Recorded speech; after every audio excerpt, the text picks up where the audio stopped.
Assalamualaikum warahmatullahi wabarakatuh. Bismillah, alhamdulillah, wassalatu wassalamu ala rasulillah Sayyidina Muhammad ibn Abdillah wa ala alihi wa sahbihi wa mawalah, la hawla wa la quwata illa billah. Amma ba'du, yang saya hormati dan saya muliakan para alim ulama, guru-guru agama, tokoh masyarakat, bilkhusus imam masjid kita, dan juga terima kasih kepada pengatur acara yang telah memberikan waktu dan kesempatan kepada diri pribadi saya. Dan tak kalah ketinggalan lagi, bapak-bapak, ibu-ibu, adik-adik, hadirin sekalian, jemaah salat tarawih yang sama-sama dirahmati Allah Subhanahu wa taala. Tidak bosan-bosannya, tidak jemu-jemunya kita mengucapkan alhamdulillah.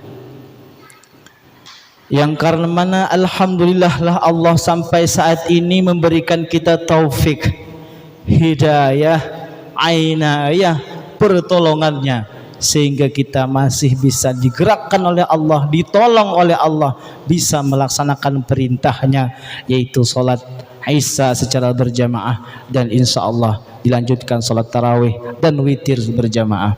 Dan ini merupakan nikmat yang Allah berikan kepada kita, yang harus dan wajib kita syukuri, Bapak.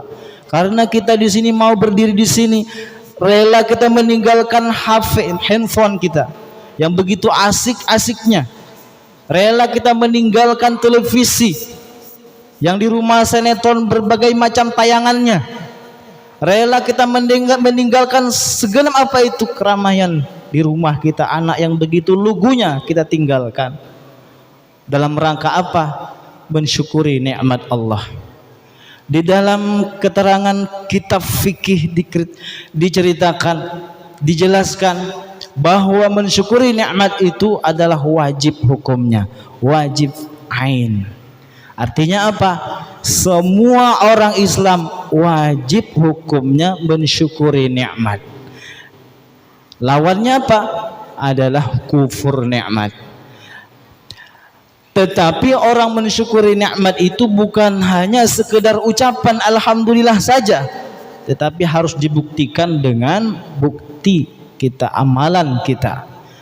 Umpamanya Allah memberikan kita berupa kesehatan, maka kita gunakan kesehatan kita ini untuk beribadah kepada Allah. Lawannya apa? Dia punya kesehatan tapi digunakan untuk maksiat, berarti itu namanya kufur nikmat. Allah menciptakan mata bisa melihat, lalu dia gunakan mata itu untuk beribadah kepada Allah. Seperti apa? Belajar membaca Al-Quran, perbanyak baca Al-Quran, belajar ilmu agama, dia gunakan matanya untuk itu. Ini namanya dia mensyukuri dengan nikmat mata. Telinga begitu juga, dia gunakan telinga untuk mendengar petuah-petuah keagamaan. Nah, berbicara tentang nikmat Bapak Ibu, nikmat Allah Subhanahu wa taala begitu banyak sekali.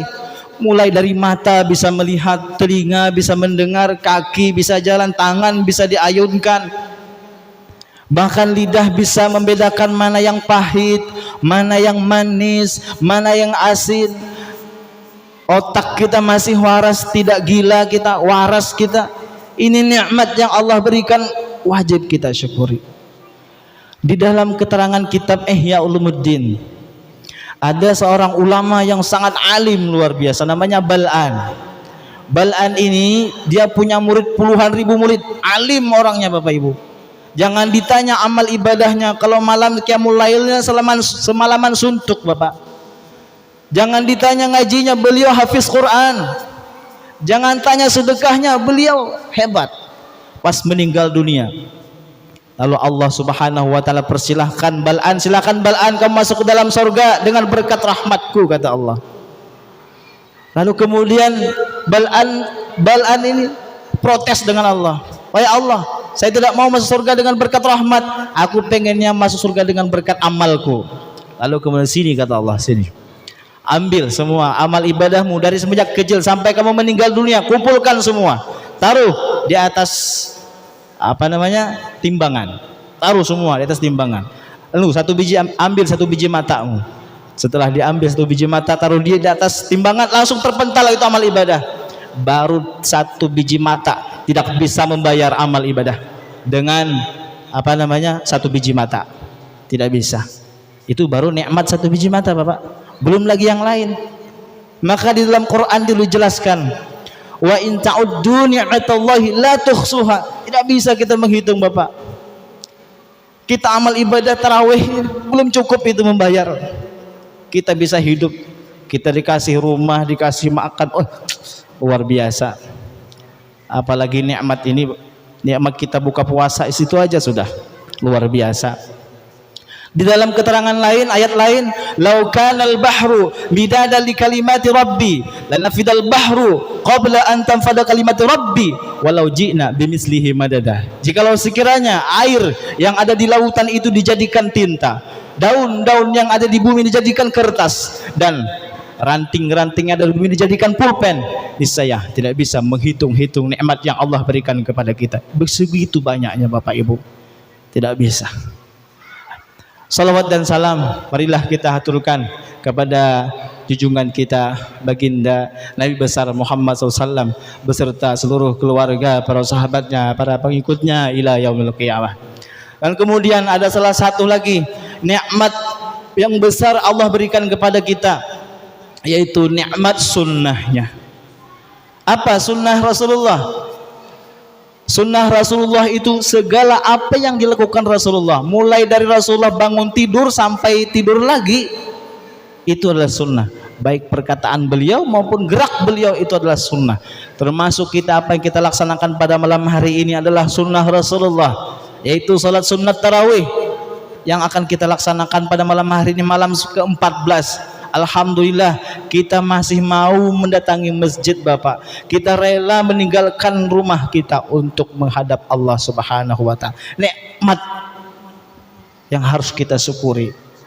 Dan semacam ini, Bapak, kita ngumpul-ngumpul begini. Ingat, Bapak, kita dari kecil seperti ini, dari zaman Rasulullah sampai sekarang masih terjaga. Kita tidak pernah melihat Rasulullah, kita tidak pernah melihat para sahabat, tapi kita percaya kepada Rasulullah. Ini membuktikan bahwa kita cinta dengan Rasulullah. Nah, salah satu cinta kepada Rasulullah, ada hadis Nabi menyampaikan, man ahabba sunnati faqad ahabbani wa man ahabbani kana ma'i fil jannah. Ini ada dua riwayat, ada man ahya sunnati, ada man ahabba sunnati. Kalau man ahya sunnati berarti barang siapa yang menghidupkan.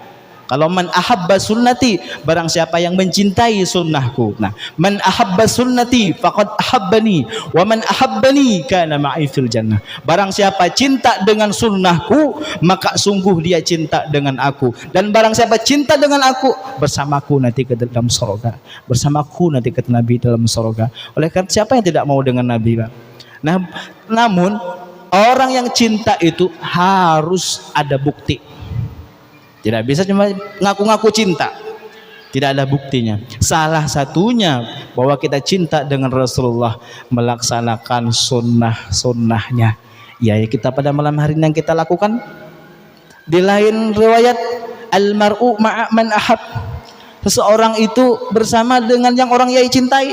Siapa yang kita idola, siapa yang kita cintai, bersama dia. Kalau kita cinta dengan Rasulullah, maka bersama dengan Rasulullah. Bapak Ibu sekalian yang dirahmati Allah, di dalam ayat lain, qul in kuntum tuhibbunallah fattabi'uni. Katakan, hai Muhammad, kalau cinta dengan aku, kata Allah, ikuti aku.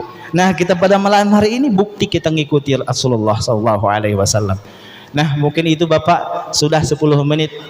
Saya yakin Bapak Ibu di sini sudah alim-alim semua. Apalagi ini ada beliau ini luar biasa.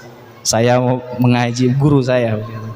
Dan bapak-bapak juga alim-alim semua. Sekarang itu kita sudah di zaman yang era digital. Bapak di rumah itu yakin, saya yakin Bapak Ibu punya handphone semua. Di handphone itu Bapak mau klik Ustadz siapa ada tuh. Ustadz Baha, Gus Baha, siapa lagi? Buya Yahya, Buya Ar-Razi, Ustadz Abdul Somad, Ustadz Hadi Hidayat, guru sekumpul, lagi guru Bakhit, alim-alim semua Bapak. Kalau Bapak rajin itu luar biasa Bapak, alim-alim sudah orang semua. Cuma malam ini Bapak kebetulan saja, kebetulan saya berdiri di sini dan kebetulan juga direkam, masuk YouTube nanti. Iya kan Pak, alim-alim semua sudah orang. Jadi di sini saya cuma kebetulan saja. Ya, kita menghidupkan malam bulan Ramadan. Dan kebetulan nanti anak-anak minta tanda tangan nanti. Nah, itu. Terakhir Bapak ya. Ini sudah lewat, sudah 12 menit terakhir. Nah, kalau saya tanya Bapak Ibu, mau ndak jadi orang untung? Pasti kita semua mau jadi orang untung. Kalau ditanya, mau ndak jadi orang rugi? Tidak mau jadi. Semua kita tidak mau rugi, Pak. Tapi ada kata Rasul, orang yang rugi itu ada. Ketika itu Rasulullah SAW duduk-duduk dengan para sahabatnya, lalu kemudian Rasulullah sampaikan, wahai sahabatku, kalian tahu ndak orang yang bangkrut itu? Lalu kemudian ada sahabat sampaikan, saya tahu ya Rasul. Orang yang bangkrut itu ialah orang yang punya harta berlimpah lalu kemudian hilang seketika. Kata Nabi bukan itu. Lalu ada sahabat lagi sampaikan, saya tahu ya Rasul. Orang yang bangkrut itu orang yang punya pangkat kedudukan yang tinggi lalu kemudian hilang seketika. Lalu kata Rasul, bukan itu. Lalu apa ya Rasul? Orang yang bangkrut itu ya Rasul, adakah di antara kami ini orang yang bangkrut ya Rasul?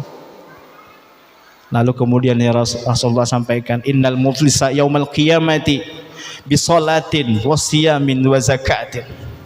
Di satu hari nanti, satu kiamat nanti, di hari kiamat nanti umatku berbondong-bondong membawa pahala solatnya, pahala puasanya, pahala zakatnya, pahala hajinya, pahala umrahnya, pahala sedekahnya, pahala ngajinya, bawa berbondong-bondong rame-rame. Ternyata apa? Sayang, 1000 sayang, pahalanya itu dikasihkan kepada orang yang pernah ia gunjing, orang yang pernah ia caci maki, orang yang pernah ia fitnah, orang yang pernah ia zolimi. Kepada situlah nanti pahalanya itu. Kan rugi Bapak. Dan kemudian lagi orang yang kita gunjing itu, saudara kita yang kita gunjing itu masih masuk dalam neraka, maka dosanya itu dikasihkan kepada orang yang suka menggunjing itu. Kan rugi Bapak. Oleh karena itu, marilah kita sama-sama mudah-mudahan berdoa kepada Allah. Allah tolong lidah kita supaya Allah menjaga lidah kita. Karena dalam hari ini Bapak, kita capek-capek dari rumah ya. Dari rumah sholat Allahu Akbar, sami Allah liman hamidah. Ternyata pas di akhir nanti dikasihkan orang lain Pak. Kan rugi Pak. Inilah yang saya harapkan, mudah-mudahan dengan saya pribadi bisa memakai Pak ya. Yang penting mudah-mudahan kita mudah-mudahan Allah bisa menolong kita, bisa menjaga lidah kita agar supaya jangan suka menggunjing saudara-saudara kita, baik tetangga kita yang di jauh maupun di dekat. Oleh karena itu, momentum Ramadan ini, marilah kita bersama-sama semakin giat dalam beribadah. Amin ya rabbal alamin. Kiranya ya ini yang dapat saya sampaikan. Kalau ada salah dan hilapnya saya mohon ampun dan dimaafkan. Wabillahi taufik wal hidayah. Wassalamualaikum warahmatullahi wabarakatuh.